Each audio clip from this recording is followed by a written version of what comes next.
سفر پر تشریف لے جاتے ہیں. بسم اللہ الرحمن الرحیم. جب حضور صلی اللہ علیہ وسلم سفر کا ارادہ فرماتے تو اقرا بین نسائہ ازواج مطہرات کے درمیان قرعہ ڈالتے، جن کا قرعہ نکل آتا ان کو اپنے ساتھ لے جاتے ہیں. تطیباً لقلوبہن ہے. اور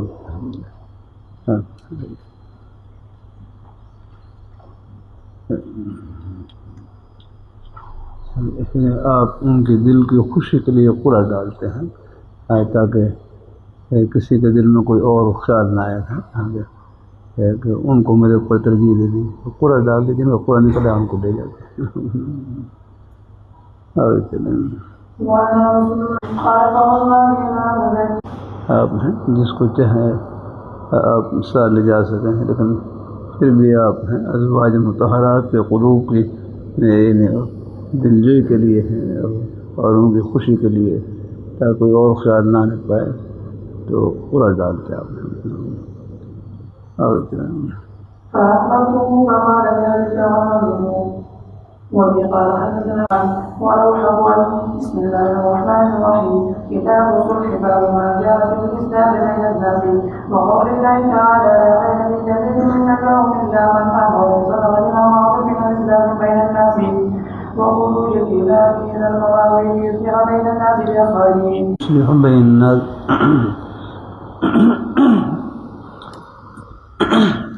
یہاں تبلیغ دین ہے نا، تبلیغ دین ہے نا.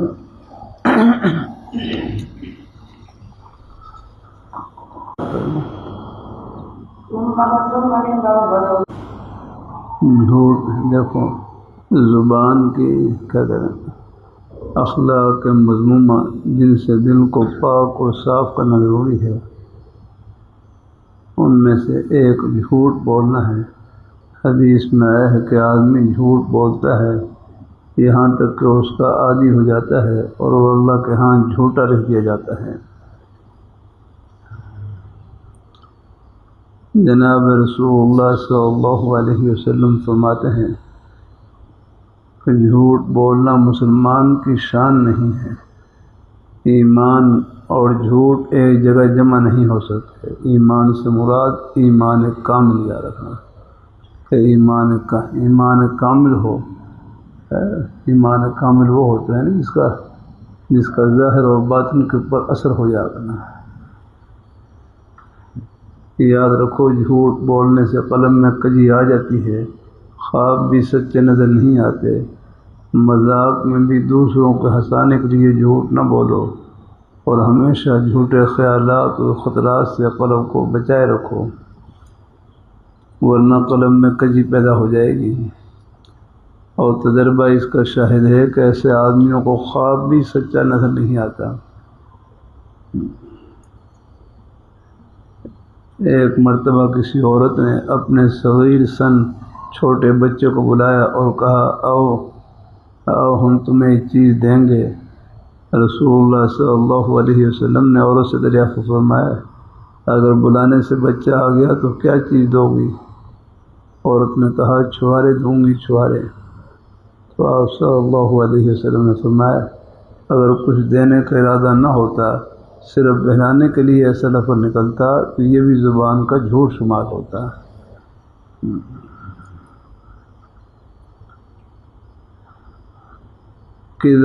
مصلحت امیر کا جواز اور اس کی حکمت. البتہ ضرورت کے وقت جھوٹ بولنا بھی جائز ہے. کان سمجھنے ضرورت کے وقت جھوٹ بولنا بھی جائز ہے، بشرطے کہ سچ بولنے سے کسی ایسے گناہ یا نقصان کا اندیشہ ہو جو جھوٹ کے گناہ اور نقصان سے زیادہ ہے. البتہ ضرورت کے وقت جھوٹ بولنا بھی جائز ہے، بشرطے کہ سچ بولنے سے کسی ایسے گناہ یا نقصان کا اندیشہ ہو جو جھوٹ کے گناہ اور نقصان سے زیادہ ہو. مثلاً دو مسلمانوں میں صلح کرا دینے یا جہاد میں دشمن کو دھوکہ دینے یا بیوی کو رضامند اور خوش کرنے کے لیے جھوٹ بول دینے کی حدیث میں اجازت آئی ہے۔ اس کی وجہ یہی ہے کہ مسلمانوں میں عداوت اور رنج کے رہنے سے جو برا نتیجہ ہوگا وہ جھوٹ کے نقصان سے بڑا ہوا ہے۔ اسی طرح جنگ کے راز پوشیدہ رکھنا ضروری ہے۔ اگر دشمن کو اطلاع ہوئی تو اس کو حملے کا موقع ملے گا اور ہزاروں پاک جانیں تلف ہو جائیں گی۔ اس لیے اصل بات کو ظاہر نہ کرنا، کوئی جھوٹی بات بنا دینا افضل ہوا۔ اسی طرح خاوند کے بعض اسرار بیوی سے مخفی رہنے قابل ہیں۔ اگر راز گوئی کے سبب کوئی خیال اس پر ظاہر ہو گیا، آگے مثلا ایک بیوی ہے، ان کی طرف قلبی میلان زیادہ ہے، میلان غیر اختیاری چیز ہے، اور ایک کی طرف ذرا میلان کم ہے،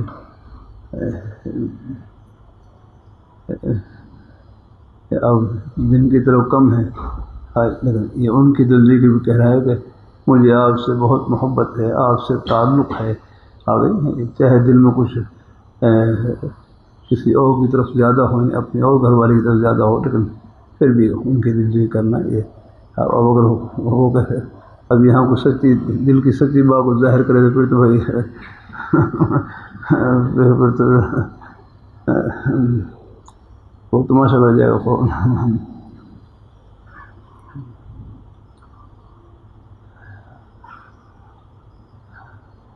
بس اگر راز گوئی کے سب خیال اس پر ظاہر ہو گیا اور میاں بیوی میں نا اتفاقی ہو گئی تو جو برا اثر ہوگا اس میں جھوٹ بولنے کے بنسبت زیادہ گناہ ہے۔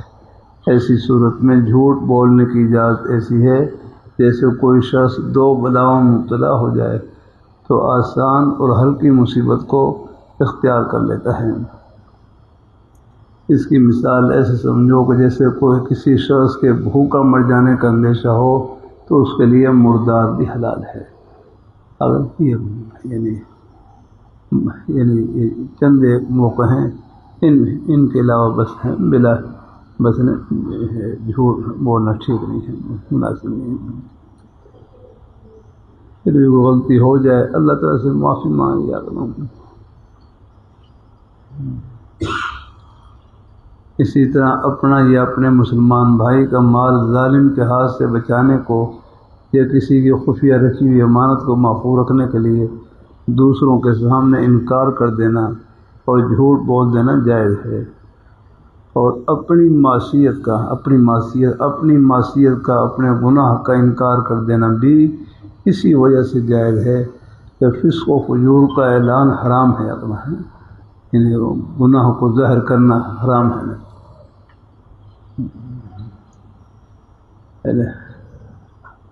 یا اپنی بیوی سے یہ کہہ دینا کہ میری دوسری بیوی تمہاری صورت ہے، مجھے تم سے زیادہ پیاری نہیں ہے، یہ سب باتیں اس بنا پر جائز ہیں کہ اس جھوٹ سے ایک ضرر رفع ہو گیا ہے، ایک نقصان رفع ہو گیا، ضرر رفع ہو گیا۔ تو بہرحال یہاں پر یہ سب جو باتیں ہیں احادیث سے مستمد ہیں۔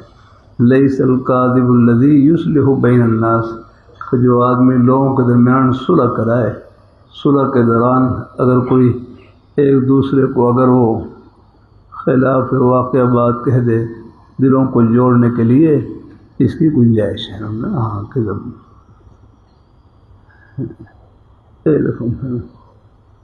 صورت پیش آئی، دو بھائی تھے، ان کا آپس میں جھگڑا ہو رہا تھا۔ اب جھگڑے کے دوران تو باتیں جو ہوتی ہیں وہ تو گرم نکلتی ہیں دونوں طرف سے، وہ بھی تیز تیز باتیں کر رہے، وہ بھی تیز تیز باتیں کر رہے ہیں۔ درمیان میں پھر میری ایک بھائی سے ملاقات ہوئی، میں ان سے کہنے لگا بھائی وہ آپ کے بھائی تو بڑے اچھے ہیں، وہ تو آپ کی بڑی تعریف کر رہے تھے اگر وہ تو آپ کے بارے میں آپ کی یہ خوبیاں بیان کر رہے تھے، اس طرح کو ٹھنڈا کیا الحمدللہ۔ اور یہاں میں بھی وہی بالکل سچی بات کہہ دو بھائی، وہ تو آپ کو یہ کہہ رہے تھے وہ کہہ رہے تھے، تو بھائی پھر تو اور پڑھنا تیار کرا۔ موقع ہوتا ہے ہر جگہ. اور کیا نام بھائی پیچھے بھائی بیٹھے کیا نام ہے؟ ہاں بھائی شہزاد بھائی.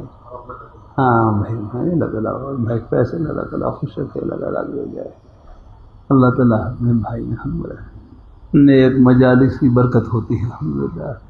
جب نیک مجلس میں بیٹھ جاتے ہیں آپ کا بیٹھنا ہی ثواب ہے الحمدللہ. ہم نیک مجالس ایسی ہوتی ہیں ان میں چاہے کوئی بات سمجھ میں آئے نہ آئے ان بیٹھنا ہی ثواب. لیکن مجھے امید ہے بیٹھیں گے کوئی نہ خیر کرنا پڑے انشاءاللہ اللہ پہنچائیں گے لگنے انشاءاللہ.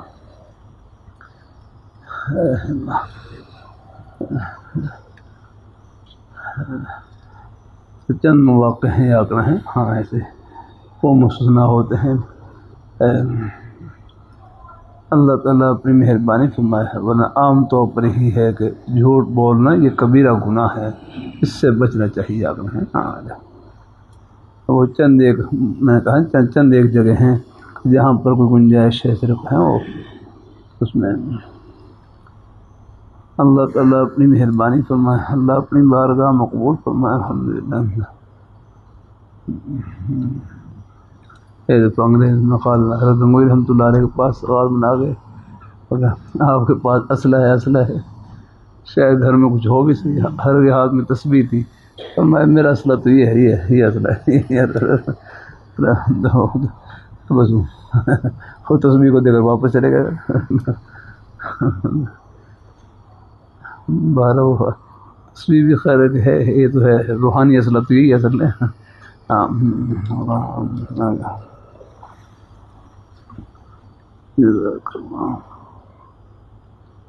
آگے چلیں.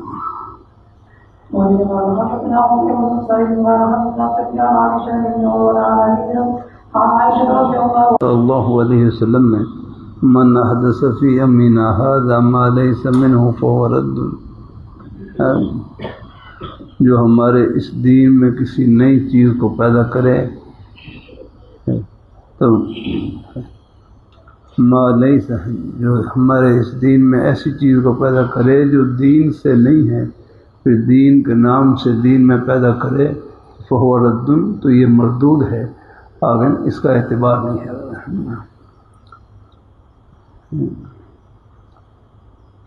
ایسی بدعات ہوتی ہیں بدعات. اللہ تعالیٰ سب کو اللہ پاک ہدایت اللہ تعالیٰ قبول فرمائے اور سب کو اپنے حفظ امان میں رکھیں.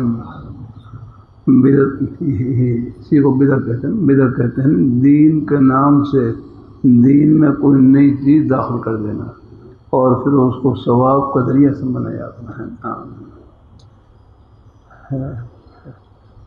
بدعت ہے دین کے نام سے دین میں کوئی نئی چیز داخل کر دینا.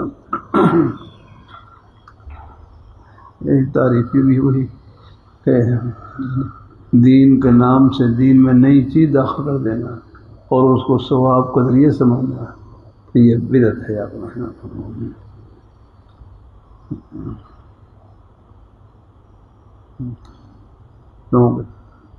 یہ دین میں نئی چیز کو داخل کرنے والا یہ بظاہر اپنے اس عمل سے دعویٰ کر رہا ہے کہ دین میں پہلے وہ کمی رہ گئی اپنا میں اس کو پورا کر رہا ہوں. حالانکہ الیوم اکملت لکم دینکم واتممت علیکم نعمتی ورضیت لکم الاسلام دینا.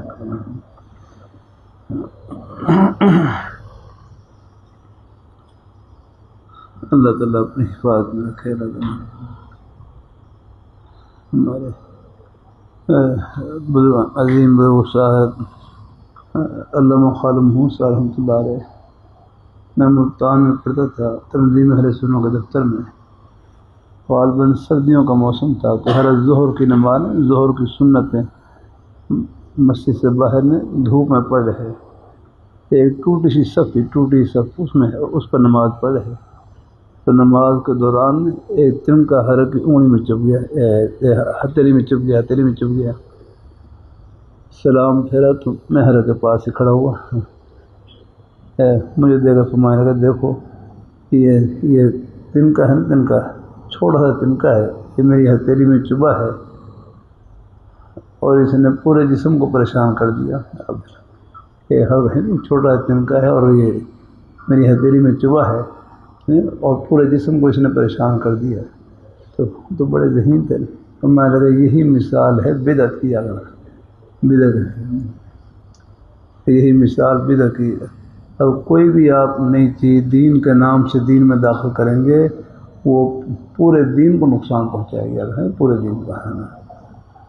تو بہرحال اللہ پاک کی ذات اللہ تعالیٰ ہے بدعات سے اللہ تعالیٰ محفوظ رکھے. اللہ پاک کی ذات اور اللہ تعالیٰ صحیح اللہ اپنے دین کے اوپر اللہ قائم رکھے. اللہ تعالیٰ اور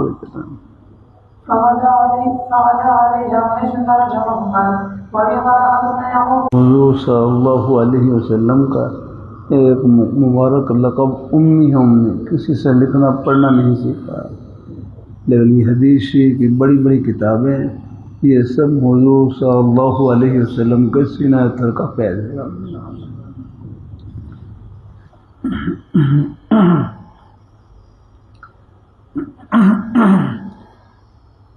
یہ صلح حدیبیہ کے موقع پر جب معاہدہ لکھ رہے ہیں معاہدے میں حضرت علی رضی اللہ تعالیٰ نے لکھا هذا ما قال علیہ محمد رسول اللہ صلی اللہ علیہ وسلم. دو مشرکین کہنے لگے لا نقر بھی، ہم تو آپ کی رسالت کا اقرار نہیں کرتے، تو آپ رسول اللہ کی رسول نہ لکھیں بلکہ اپنا اصلی نام لکھیں، انت محمد ابن عبداللہ لکھیں. حضور نے فرمایا ہوں تو میں اللہ تعالیٰ کا رسول ہی ہوں، لیکن چلو اب آپ اس پر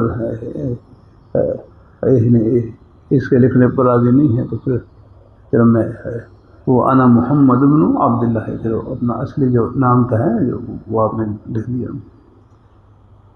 علی کو فرمایا رسول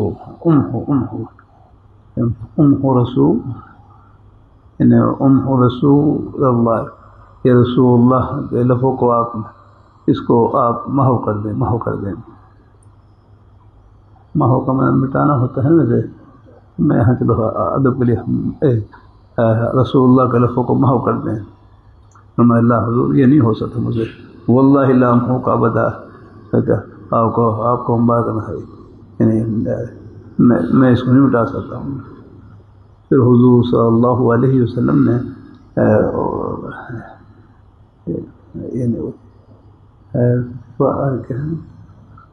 فأخذ رسول اللہ صلی اللہ علیہ وسلم الکتاب، حضور صلی اللہ علیہ وسلم نے کاغذ کو خود لیا، وہ جس کاغذ کے اوپر نے وہ معاہدہ لکھا جا رہا لیا. فكتب هذا، اور حضور صلی اللہ علیہ وسلم نے خود لکھا ما قال محمد بین عبداللہ. حالانکہ حضور صلی اللہ علیہ وسلم تو امی، آپ تو لکھنا پڑھنا نہیں جانتے تھے. پھر حاشیے میں آپ دیکھ لیں، ایک قول یہ ہے کہ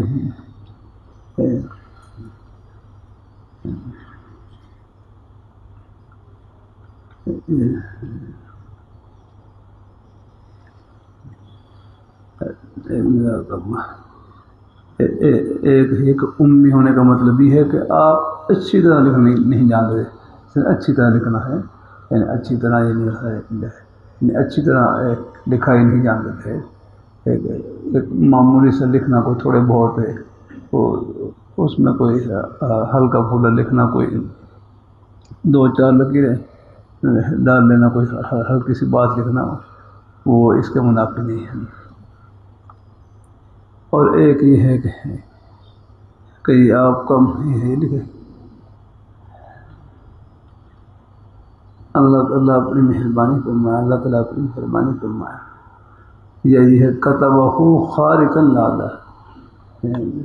علی سبیل موضع، کہ آپ تو لکھنا پڑھنا نہیں جانتے تھے، پھر بس یہ خرق عادت کے طور پر گویا کہ یہ موضع ظاہر ہوا کہ آپ نے پھر یہ اتنا سا یہ کلمہ آپ نے لکھ دیا. آپ نے یہ لکھ دیا یعنی بطور موضع کے خرق خلاف عادت آپ کے ہاتھ کے اوپر ہے، یہ معجزتاً گویا کہ یہ لکھا گیا ہے. ہاں آگے چلیں گے.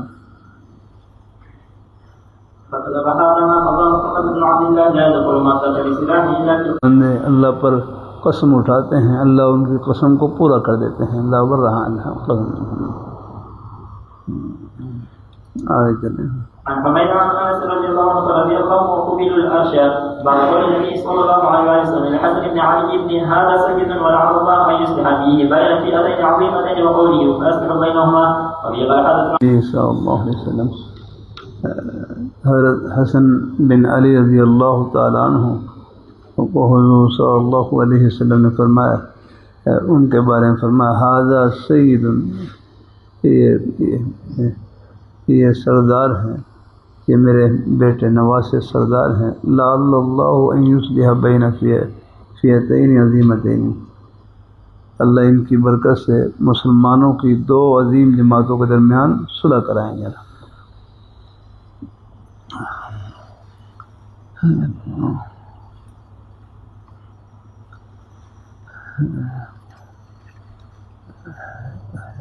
تفصیل ہے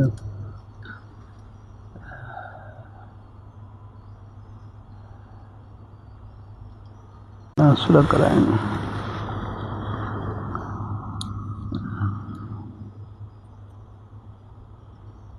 یہ تھا خلافت راشدہ کے بارے میں کچھ ذکر خیر کیا تھا. چلو کچھ تھوڑی بات سمجھ اللہ کریں.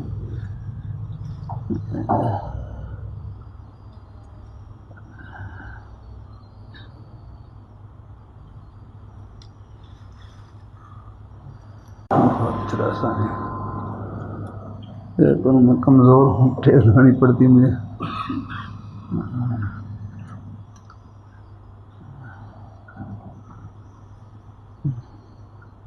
اس میں فاعل ہے، اس میں مفعول، وہ بھی عامل کمزور ہے، اس کو بھی ٹیل لگانی پڑتی ہے.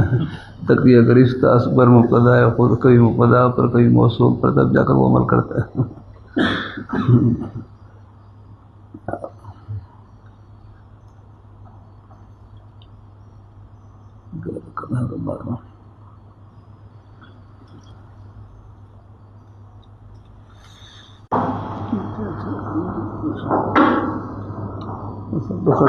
ٹیگ کئی ہے ضرور کے لیے کچھ بھی بہت ہے.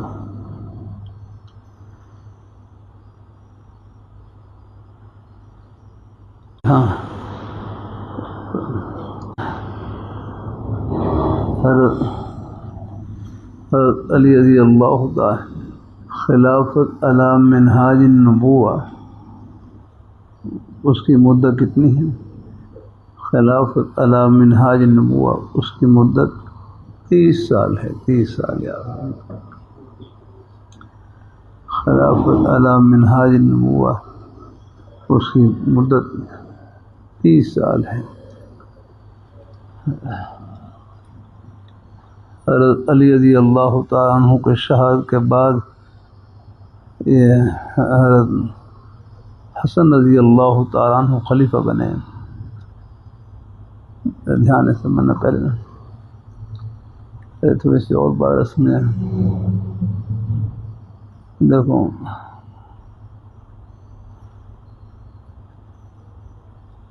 حضرت امیر معاویہ رضی اللہ تعالیٰ عنہ، لمبا سلسلہ اللہ کرے. حضرت امیر معاویہ رضی اللہ تعالیٰ عنہ اور حضرت علی رضی اللہ تعالیٰ عنہ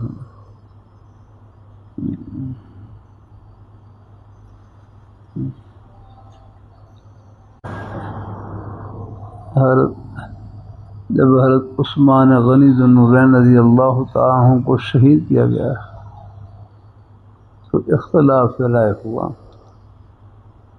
حضرت امیر معاویہ رضی اللہ تعالیٰ عنہ کی ان کی مبارک رائے یہ تھی جو قاتلین عثمان ہیں اور عثمان رضی اللہ تعالیٰ عنہ کو شہید کرنے والے ہیں، جو بلوائی ان سے فوراً قصاص لیا جائے.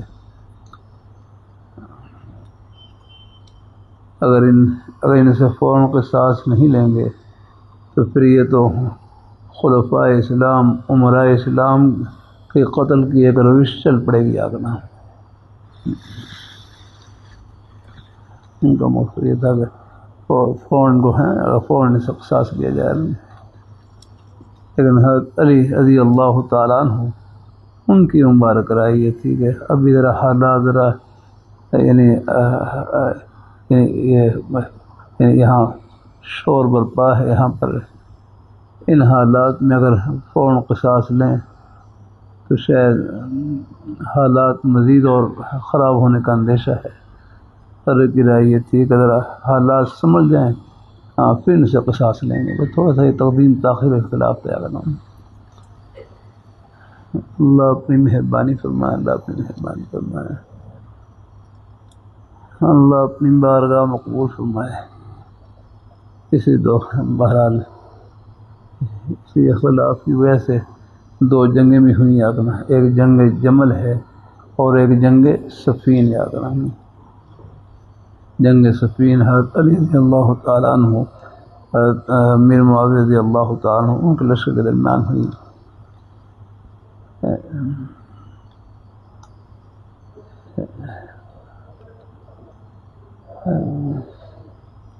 اس میں 90,000 مسلمان شہید ہوئے، 90,000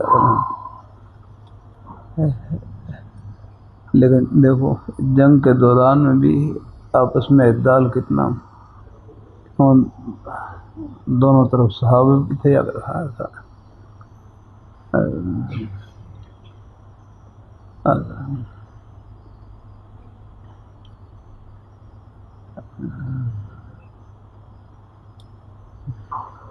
اعتدال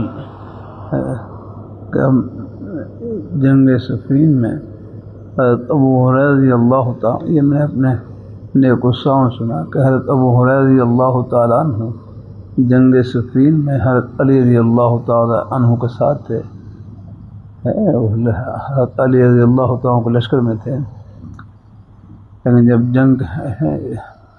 جنگ کے دوران کھانے کا وقفہ ہوتا ہے تو کھانے میں حضرت امیر معاویہ رضی اللہ تعالیٰ کے دسترخوان میں پہنچ جاتے ہیں۔ یعنی دیکھو اعتدال، اور یہ کھانا کیا کھانا وہ تو بھائی آپ پہلے آپ نے واقعات پڑھ رکھے ہیں، ایک بس ایک خوش طبی اور ایک ان اختلاف کے باوجود یعنی ایک بالکل ہے اعتدال کی فضا قائم۔ تو ہاں وہ پوچھتے ہیں تو امیر معاویہ رضی اللہ تعالیٰ کے لشکر میں کہ آپ لڑائی علی کی طرف سے کرتے ہیں اور کھانا ہمارے ساتھ کھاتے ہیں؟ ابو رضی اللہ فرمائے علی حق پر ہیں، لڑائی ان کی طرف سے کرتا ہوں اور کھانا تمہارا اچھا پکتا ہے اس لیے کھانے میں یہاں جاتا ہوں۔ اللہ تعالیٰ بہرحال ہے یہ سب بڑی ہستیاں الحمدللہ ہیں۔ ہاں حضرت امیر معاویہ رضی اللہ تعالیٰ عنہ ہے تو بس یہ خلا ہے، اس لیے حضرت امیر معاویہ رضی اللہ تعالیٰ عنہ انہوں نے حضرت علی رضی اللہ تعالیٰ عنہ کے ہاتھ کے اوپر نے بیعت نہیں کی، وہ شام کے وہ گورنر رہے، انہوں نے حضرت علی رضی اللہ تعالیٰ کے ہاتھ کے اوپر بیعت نہیں کیا کرام، یہ وہ اختلاف رائے کی وجہ سے دھیان سے سمجھنا۔ بعض اہل یہ کیونکہ حضرت علی رضی اللہ تعالیٰ عنہ خلیفہ راشد تھے، لیکن حضرت امیر معاویہ رضی اللہ تعالیٰ عنہ نے بیعت نہیں کیا کرنا، تو بعض اہل سنت کی کتابوں میں نے یہ جو عرصہ ہے نا جس میں بیعت نہیں کی حضرت علی رضی اللہ تعالیٰ کے ہاتھ پر، بعض اہل سنت کی کتابوں میں ایک کتاب میں نے خود دیکھا وہاں پر نے باغی کا لفظ لکھا ہوا ہے، حضرت امیر معاویہ رضی اللہ تعالیٰ عنہ ان کے اوپر وہ وقار باغی کا لفظ لکھا ہوا ہے، اہل سنت والجماعت کی کتاب تھی۔ تو ہمارے حضرت قاضی محسن صاحب رحمۃ اللہ علیہ نے بڑی اس کی ہے عمدہ تعبیر کی، فرمائے یہ بغاوت صورتاً ہے حقیقتاً نہیں، یاد رکھنا یہ بغاوت صورتاً ہے حقیقتاً نہیں ہے، اگر کہیں اس قسم کا لفظ مل جائے تو اس سے مراد صورتاً بغاوت، حقیقت میں نہیں یاد رکھنا، حقیقت میں تو وہ حق کے متلاشی تھے یاد، ہاں یاد رکھنا، کہیں ایسا کوئی لفظ مل جائے کہیں کسی کتاب میں تو اس سے مراد حقیقی وہ مراد نہیں، وہ صورتاً بغاوت، حقیقت میں یاد کرنا۔ اللہ تعالیٰ باقی رکھوں. لیکن پھر جب حضرت علی رضی اللہ تعالیٰ عنہ شہید ہوئے، شہید ہونے کے بعد 6 مہینے تک حضرت حسن رضی اللہ تعالیٰ عنہ خلیفہ رہے، ان کے یہاں خلیفہ بنے، خلیفہ رہے. جب وہ 6 مہینے تک، 6 مہینے کی مدت کے بعد خلافت راشدہ کی تکمیل ہو گئی ہے، خلافت راشدہ کی. تو پھر اس کے بعد یہ حضرت امیر معاویہ رضی اللہ تعالیٰ عنہ کے حق میں دستبردار ہو گئے. اور پھر اللہ تعالیٰ نے مسلمانوں کی جو 2 بڑی جماعتیں تھیں آخنا، ان کے اللہ نے صلح کرا دی.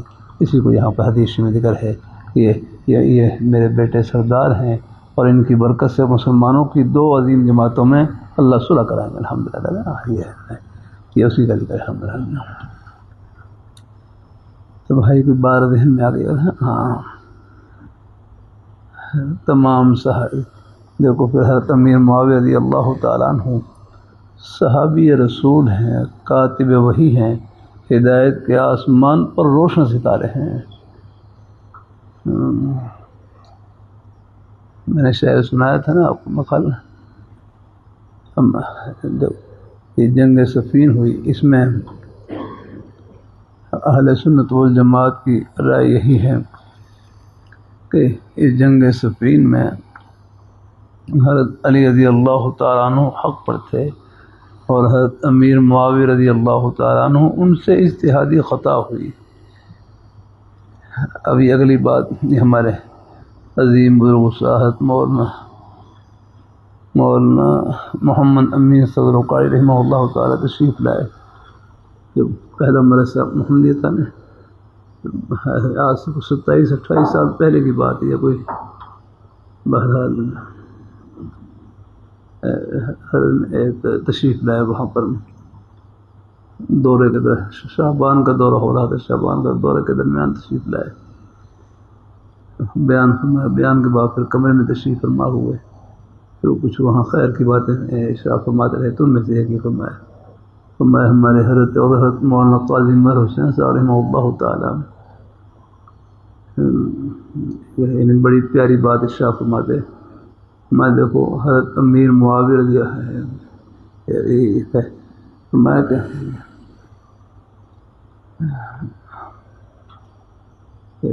ابھی جنگ صفین میں اہل سنت والجماعت کی نیک رائے یہی ہے کہ حضرت علی رضی اللہ تعالیٰ عنہ حق پر ہیں اور حضرت امیر معاویہ رضی اللہ تعالیٰ عنہ ان سے اجتہادی خطا ہوئی.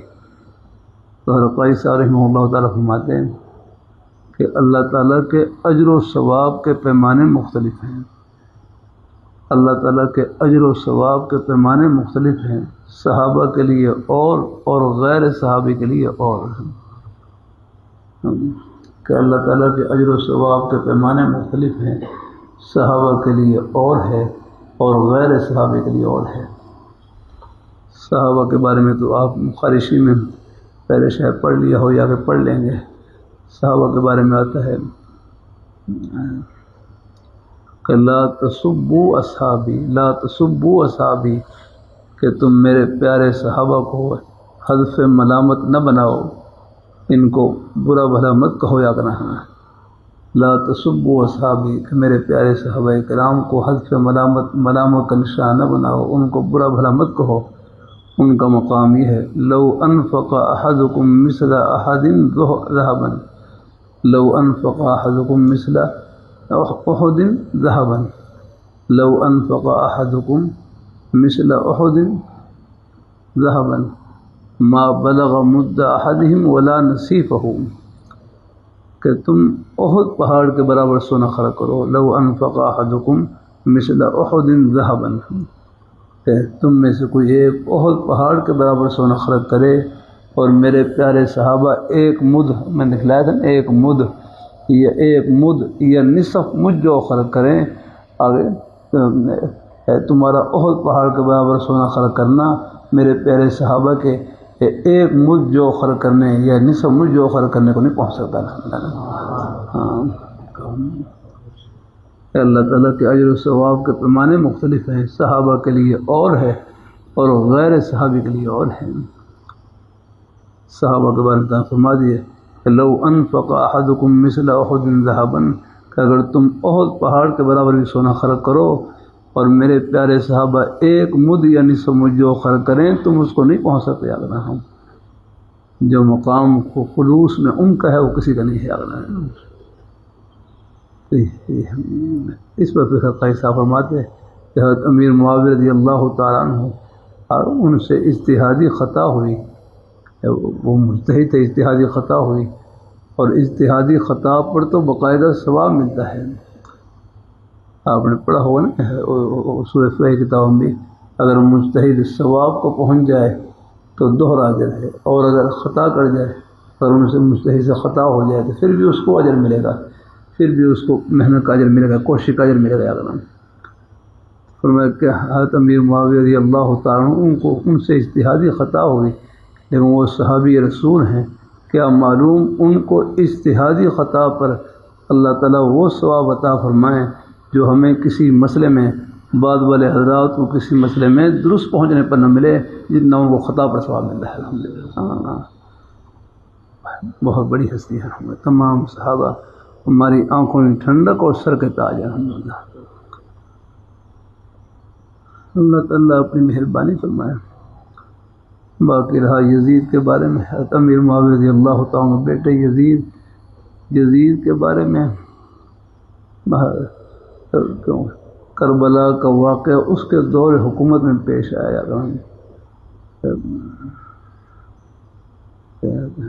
آل رسول، خاندان رسول کے بہت سارے افراد کو شہید کیا گیا کربلا میں، یہ واقعہ اس کے دور حکومت میں پیش آیا۔ حرہ کا واقعہ اس کے دور حکومت میں پیش آیا، اور بھی کچھ نامناسب باتیں تھیں۔ یزید کے بارے میں پھر ہمارے اہل سنت والجماعت کا عقیدہ یہی ہے کہ وہ فاسق فاجر تھا، فاسق فاجر یاقن کربلا کا واقعہ اس کے دور حکومت پیش آیا، وہ اس سے بری الذمہ نہیں ہو سکتا۔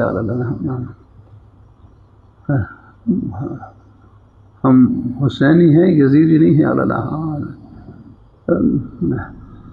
حسینی وہ ہوگا جو حسین کی راہ پر چلے، حسینی وہ ہوگا جو حسین کی راہ پر چلے۔ حسین کی راہ محبت کی راہ ہے کہ حضرت امام حسین رضی اللہ تعالیٰ عنہ خود صحابی رسول ہیں، اور تمام صحابہ کرام کی محبت اپنے سینے میں بھرنے والے ہیں۔ جو کسی صحابی کا بغض سینے میں رکھے وہ حسین نہیں ہو سکتا۔ یاد رکھنا، یہ کرتا رہتا ہوں کہ حضرت امام حسین رضی اللہ تعالیٰ عنہ اور وہ سنیوں کا امام ہے، سنیوں کے اصل تو وہ سنیوں کا امام ہے، شیعوں کا نہیں، سنیوں کا امام ہے۔ اللہ تعالیٰ اپنی مہربانی فرمائے کہ امام حسین رضی اللہ تعالیٰ عنہ صحابی رسول ہیں، لیکن حسینی وہ ہوگا جو حسین کی راہ پر چلے، اور حسین کی راہ محبت کی راہ ہے کہ امام حسین رضی اللہ تعالیٰ خود صحابی رسول ہیں، اور تمام صحابہ کرام کی محبت اپنے سینے میں بھرنے والے ہیں۔ جو کسی صحابی کا بغض سینے میں رکھے وہ حسینی نہیں ہو سکتا۔ حضرت امام حسین رضی اللہ تعالیٰ عنہ وہ شیعوں کے نہیں، سنیوں کا امام ہے۔ اللہ ان کو بھی اللہ ہدایت دے، اللہ پاک کی ذات اللہ تعالیٰ ہے۔ اللہ تعالیٰ اپنی مہربانی فرمائے، اللہ تعالیٰ اپنی مہربانی فرمائے، بس اللہ اپنی حفاظت میں رکھے۔ دیکھو ہمارے ایک بڑے عالم دین فرمانے لگے، صحابہ نہ ہوتے یہ دین ہم تک کیسے پہنچا گنا۔ جن حضرات نے صحابہ کرام کو درمیان سے نکالا، ان کی ہر چیز بدل گئی آگنا، نہ ان کا نہ ان کا وہ کلمہ محفوظ رہا، نہ ان کی نماز محفوظ رہی، نہ ان کی اذان محفوظ رہی، ہر چیز میں فرق آ گیا۔ آپ دیکھنا تو تمام صحابہ کرام ہماری آنکھوں میں ٹھنڈک اور سر کے تاج ہیں۔ اہل بیت کی محبت ہمارے ایمان کا مرکز ہے۔ تو بھائی کی بات کرنے پڑی ہے، یہ عقائد بھی ساتھ ساتھ کرتا ہوں کوشش، بھی اپنے بڑوں کا ہی فیض ہے الحمدللہ۔ یہ دائیں بائیں کی یہ چیزیں نہ سنا کریں، بڑے فتنے ہیں، قرب قیامت ہے، فتنوں کا دور ہے۔ اب یزید کے پاس ابھی قاری تیوسا رحمۃ اللہ علیہ نے اپنی زندگی کی آخری کتاب لکھی اکابر علماء دیوبند کا دینی رخ اور مسلکی مزاج، اس میں ہے یہ، تو اس میں لکھا ہوا کہ یزید فاسق فاجر تھا بس یہ، اور بھی ہیں حضرت نانوتوی رحمۃ اللہ علیہ یزید پلید تک کے الفاظ بھی آتے ہیں کیوں بہرحال کربلا کا واقعہ اس کے دور حکومت میں پیش آیا، لمبی تفصیل ہے نا۔ اسی طرح حرہ کا واقعہ مسجد نبوی شریف میں 3 دن تک وہاں پر مسجد نبوی شریف میں اذان نہیں کیا کرنا۔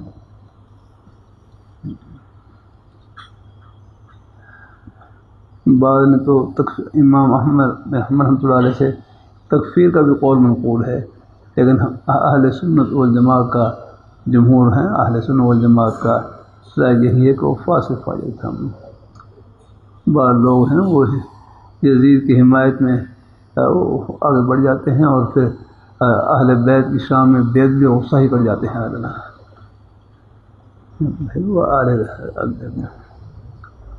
اللہ تعالیٰ اپنی مہربانی فرمائے، اللہ اپنی مہربانی فرمائے، اللہ تعالیٰ ہمارے حضرت علامہ استاد رحمۃ اللہ علیہ فرمانے لگے، میں جھنگ کے علاقے میں کہیں وہ گئے بیان کرنے کے لیے، فرمانے لگے وہاں یعنی وہاں پر شیعوں کی مخالفت میں بعض لوگ یزیدی بن گئے، شیعوں کی مخالفت میں یزیدی بن گئے۔ بھائی شیعوں کی مخالفت کرو، لیکن حضرت حسنین کریمین آل رسول وہ بھی تو ہمارے اپنے ہی آ رہے ہیں۔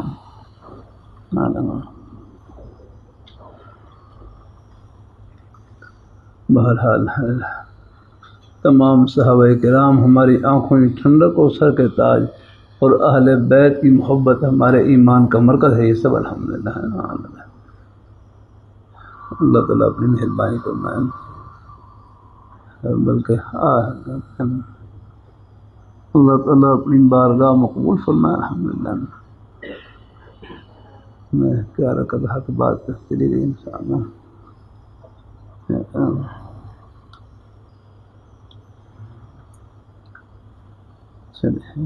یہ صلح کا آگے آئے خلافت علی منہاج، میں کچھ بات اور بھی انشاءاللہ کروں، اللہ کا منظور ہوا اب آگے پڑھنے آگے۔ من لي بنسائهم من لي بضيعتهم ومن خرج من بني عبد شمس عبد الرحمن بن صخرة وعبد الله بن عامر فقالت ابا الى هذا الرجل فاعرض عليه وقولا له واطلبا اليه فاتياه فدخل عليه فتكلم۔ حضور کی وجہ سے حضرت امیر معاویہ رضی اللہ تعالیٰ عنہ ان کی شان میں کوئی فرق نہیں ہے۔ حضرت نوح علیہ السلام کے بیٹے کنعان کافر تھے، لیکن ان کے کفر کی وجہ سے، بیٹے کفر کی وجہ سے حضرت نوح علیہ السلام کی عظمت میں ایک ذرے کا فرق نہیں۔ ایسے یہاں پر بھی کہ یزید کے فسق و فجور کی وجہ سے حضرت امیر معاویہ رضی اللہ تعالیٰ عنہ ان کی شان میں، ان کی عظمت میں ذرے کا فرق نہیں ہے۔ پھر بعض لوگ یہ کہتے ہیں کہ حضرت امیر معاویہ رضی اللہ تعالیٰ عنہ نے یزید کو اپنی زندگی میں ان کو اپنا ولی عہد بنایا، اپنا نائب بنایا کرنا۔ تو ہمارے حضرت رحمۃ اللہ علیہ اس کے جواب میں فرمانے لگے کہ امیر معاویہ رضی اللہ تعالیٰ عنہ جب ان کا اپنا ولی عہد بنایا، اس وقت یزید کے فسق و فجور کے وہ حالات جو بعد میں پیش آئے وہ ان کے سامنے نہیں تھے، کیونکہ عالم الغیب تو اللہ تعالیٰ کی ذات ہے نا، کہ جب حضرت امیر معاویہ رضی اللہ تعالیٰ کو اپنا ولی عہد بنایا، اپنا نائب بنایا، تو اس وقت یزید کے فسق و فجور کے جو حالات بعد میں پیش آئے وہ ہر کے سامنے نہیں تھے، کیونکہ عالم الغیب تو اللہ تعالیٰ کی ذات ہے، وہ احوال بعد میں پیش آئے۔ تو بہرحال اللہ تعالیٰ اپنی مہربانی فرمائے، اللہ اپنی بارگاہ مقبول فرمائے۔ میں اس لیے کر رہا ہوں کہ بعض لوگ یزید کی حمایت میں آگے بڑھ جاتے ہیں، وہ اہل بیت کی اور آل رسول کی شان میں بیت بھی روسائی کر جاتے ہیں، یہ خطرے کی چیز ہے۔ اللہ اسے محفوظ رکھے، اللہ ہم سب کو الحمدللہ صحابہ کرام کو بھی دفاع کرنا ہے، اور اہل بیت کا بھی، ان کی محبت کو بھی اپنے سینے میں نقش رکھنا ہے الحمدللہ۔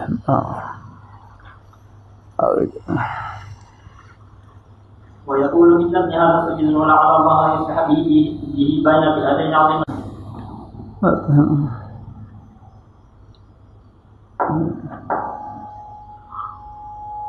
خلافت راشدہ حق جاری ہے، اس کا بھی مطلب سمجھ لیں. دیکھو حضور صلی اللہ علیہ وسلم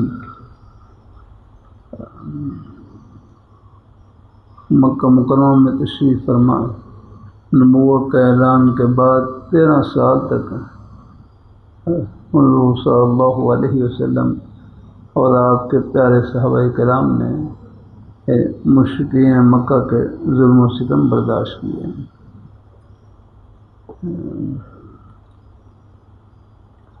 پھر حضور صلی اللہ علیہ وسلم مکہ مکرمہ سے ہجرت کر کے مدینہ منورہ تشریف لائے. یہاں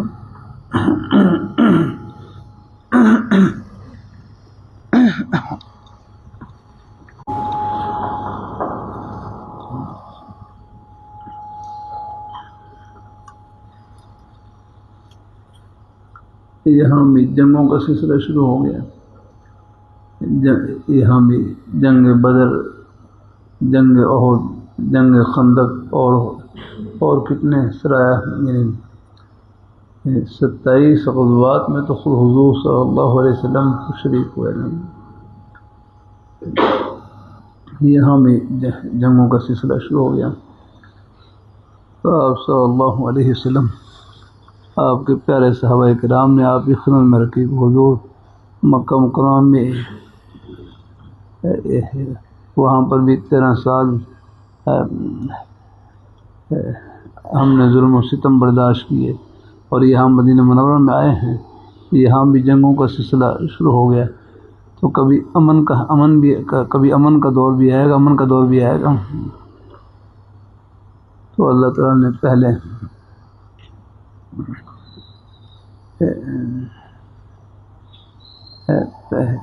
یہ آیت نازل فرمائی، الذین ان مکناہم فی الارض اقاموا الصلاة وآتوا الزکاة وامروا بالمعروف ونہوا عن المنکر وللہ عاقبۃ الامور. ایسے الذین ان مکناہم، ان جو ہے نا، یہ شک کے لیے نہیں ہے، یہ اللہ تعالیٰ کا شاہانہ انداز ہے. ان کا تو اشارہ بھی ان کا اشارہ بھی پتہ نہیں کتنی اللہ تعالیٰ کی رحمت.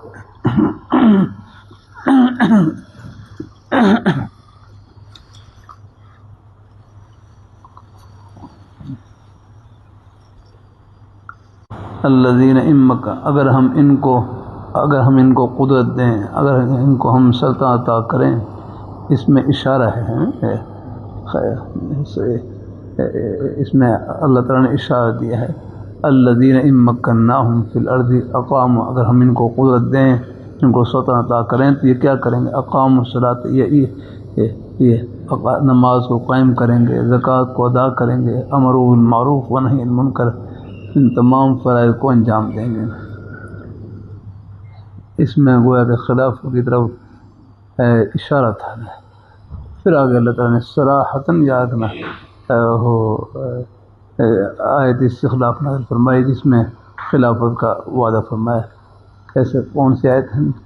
وعد اللہ الذین آمنوا منکم وعملوا الصالحات لیستخلفنہم فی الارض. آگے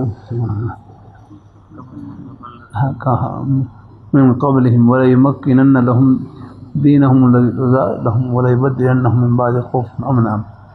یہ آیت استخلاف یاد رکھنا. یہ جو وعدہ ہے نا، وعدہ وعد اللہ الذین آمنوا منکم وعملوا الصالحات لیستخلفنہم فی الارض، تو ان کو خلیفہ بنائیں گے اللہ تعالیٰ.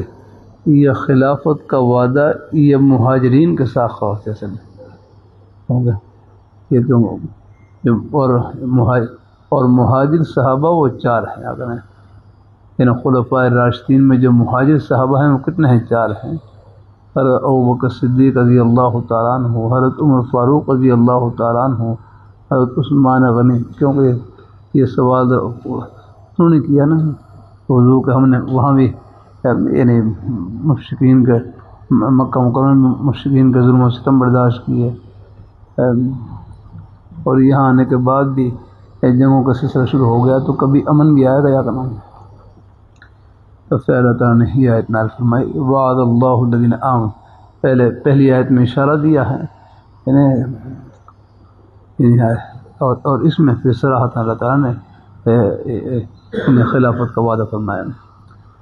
یہ جو خلافت کا وعدہ ہے یہ کن کے ساتھ ہے؟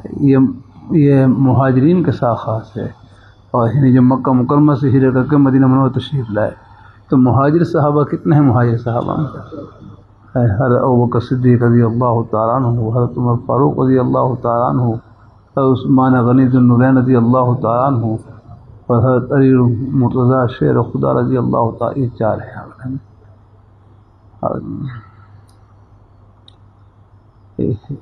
ای بار ذہن میں آ گئے یاد رکھیں.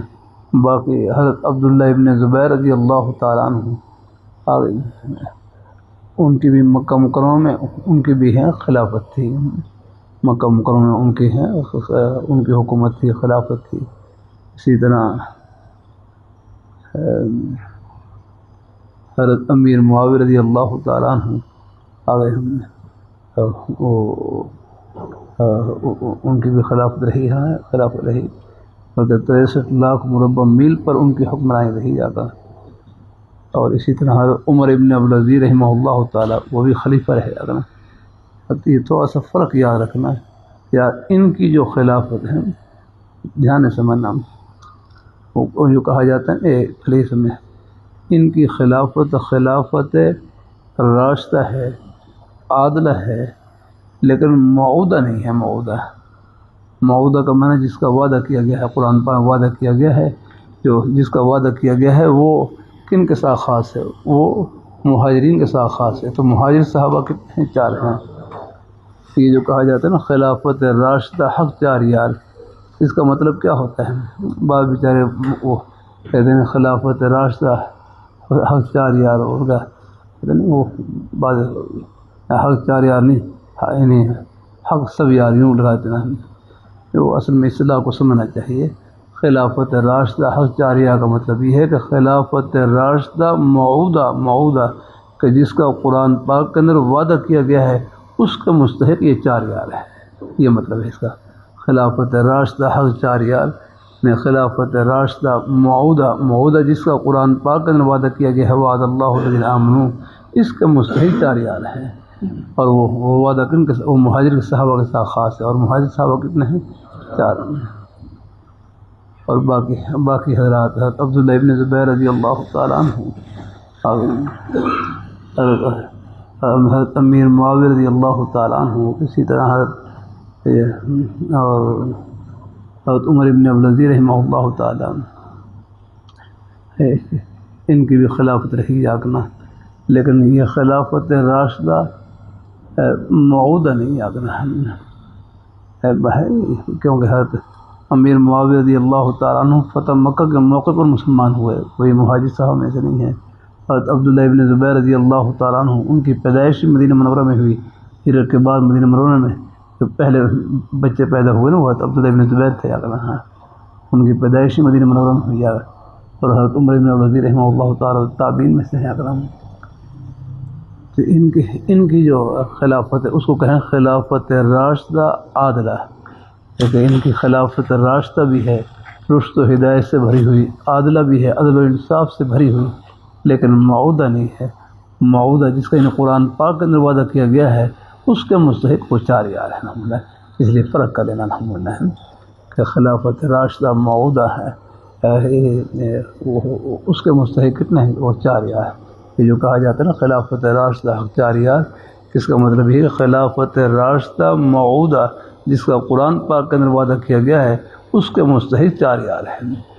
باقی اور حضرات اور جو خلفاء ہیں، حضرت حسن رضی اللہ تعالیٰ عنہ بھی 6 مہینہ اصل میں خلافت علی منہاج النبوہ اس کی مدت کتنی ہے؟ 30 سال. تو ابھی 30 سال پورے نہیں ہوئے تھے، ابھی 6 مہینے باقی تھے کہ حضرت علی رضی اللہ تعالیٰ عنہ شہید ہو گئے.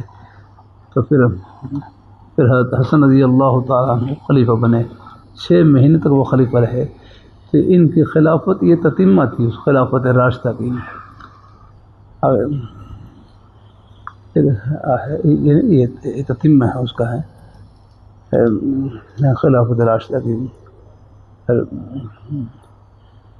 اللہ تعالیٰ اپنی مہربانی فرمائے، اور پھر اس کے بعد پھر حضرت امیر معاویہ رضی اللہ تعالیٰ عنہ کے حق میں دستبردار ہو گئے، اور پھر حضرت امیر معاویہ رضی اللہ تعالیٰ عنہ اگر پوری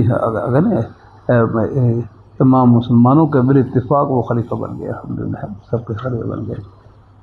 یعنی شروع میں کچھ اختلاف رائے رہا، لیکن بعد حضرت علی رضی اللہ تعالیٰ عنہ شاہ کے بعد اور پھر حسن رضی اللہ تعالیٰ 6 مہینے تک خلیفہ رہے، اور پھر یہ حضرت امیر معاویہ رضی اللہ تعالیٰ عنہ کے حق میں دستبردار ہو گئے، اور حضور کی پیشن گوئی پوری ہوئی آگے میرے اس بیٹے کے ذریعے مسلمانوں کی 2 بڑی جماعتوں کی اللہ تعالیٰ صلح کرائیں گے، تو وہ پیشن گوئی پوری فرما دی۔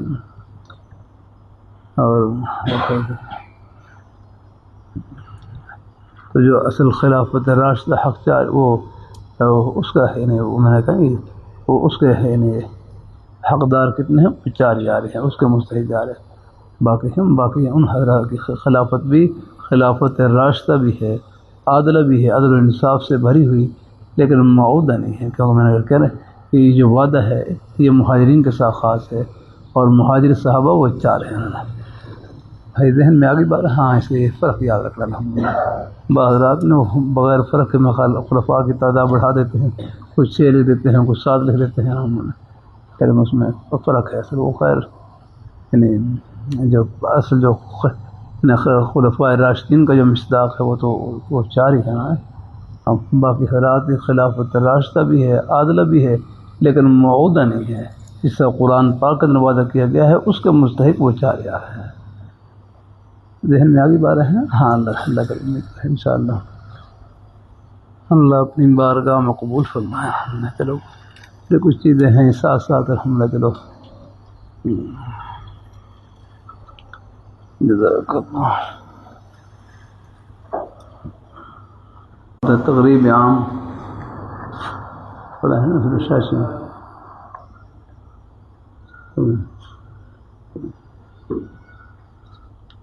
تقریب عام 1 سال کے لیے جلا وطن کرنا ہے۔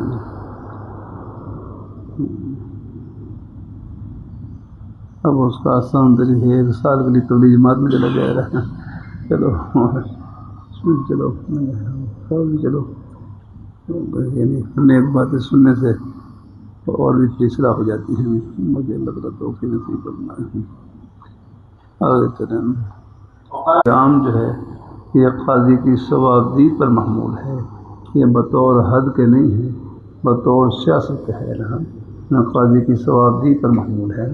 تو قاضی مناسب سمجھے اگر ہے کہ 100 کوڑے لگائے ہیں اور قاضی دیکھ رہا ہے کہ بس ابھی کہ پہلے کوڑے کے اوپر ہی وہ 2-4 کوڑوں پر ہی نظامت ہے، اس کے چہرے پر ظاہر ہو رہی ہے اور وہ پشیمان ہے، تو پھر مزید سزا دینے کی ضرورت نہیں ہے، جلا وطن کرنے کی ضرورت نہیں ہے۔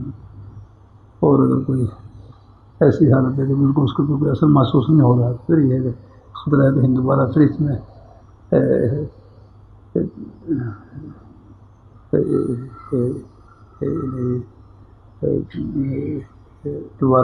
اس میں دوبارہ اس فتنے میں مبتلا نہ ہو جائے، اس لیے کہ پھر قاضی اس کو علاقے سے باہر کرتے اس کے اور